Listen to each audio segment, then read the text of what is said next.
been through tough times, whether it be a relationship breakdown, job loss, single motherhood, or just feeling like you're starting over, I want you to know something important. Some of the most financially successful women I know started from a place of hardship. They didn't have a head start, but they had a plan. They were determined to achieve their goals, and nothing was going to stop them. So today, we're going to talk about setting real achievable financial goals. Goals that will help you rebuild, regain confidence, and actually get you excited about creating the future you want. So step one, what do you want to achieve? The first step to getting where you want to go is to know where you're going. Do you remember in Alice in Wonderland, there is this scene where Alice asks the Cheshire Cat which way she should go, and the cat replies, "That depends a good deal on where you want to get to." Alice says, "I don't much care where," and the cat says, "Then it doesn't matter which way you go." And the first time I heard this, it was a total light bulb moment. Like, how do you achieve a goal if you don't actually know what you want? Imagine playing a game of netball with no goals. You'd just be throwing around a ball, there'd be no real purpose. And that's what happens when we don't set goals for our money. So today we're going to get clear on your financial goals and, more importantly, how to make them happen. So let's break it down into short, medium, and long-term goals so you know exactly what you're working towards. So go grab a piece of paper or open up your notes app, and I want you to draw 3 columns: short-term goals, medium-term goals, long-term goals. Think about, what do you really want to do with your money?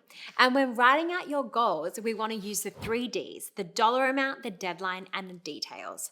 For example, saving money in an emergency fund, that's quite vague compared to, I want to save $5,000 in emergency fund by December 31st by setting aside $100 each week into a high interest savings account. You can see the difference. In that example, you've got the dollar amount, the deadline, and the details, so you can then make a plan.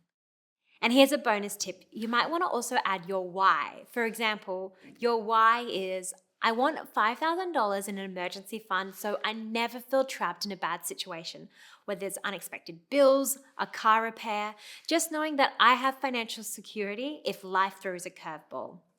Adding your why makes your goal more powerful, and it keeps you motivated when things get tough. Now take a few minutes to write down yours, your dollar amount, your deadline, and your details, and then we'll move on how to make these goals happen. Here are some examples of some short-term goals, some medium-term goals, and some long-term goals from Ladies Finance Club members. Step 2, breaking it down so it feels doable.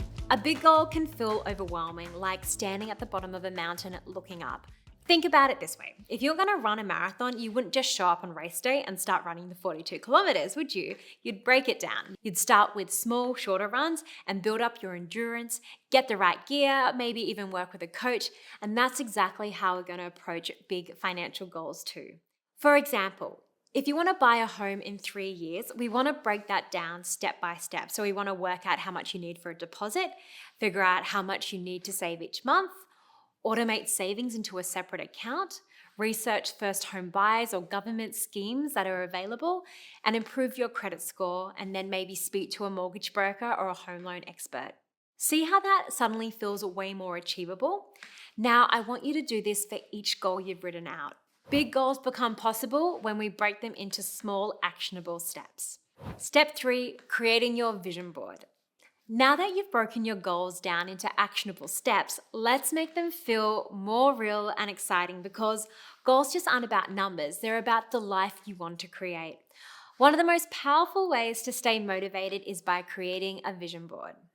Why a vision board? Okay, here's a fun fact. Your brain is wired to focus on what you tell it is important.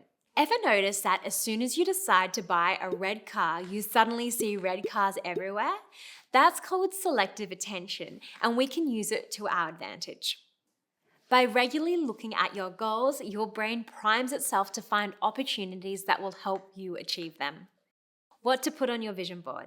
Maybe it's a picture of your dream house, a snapshot of your ideal bank balance, quotes or affirmations that are going to help keep you motivated, a travel destination if one of your goals is to save for a holiday or a trip.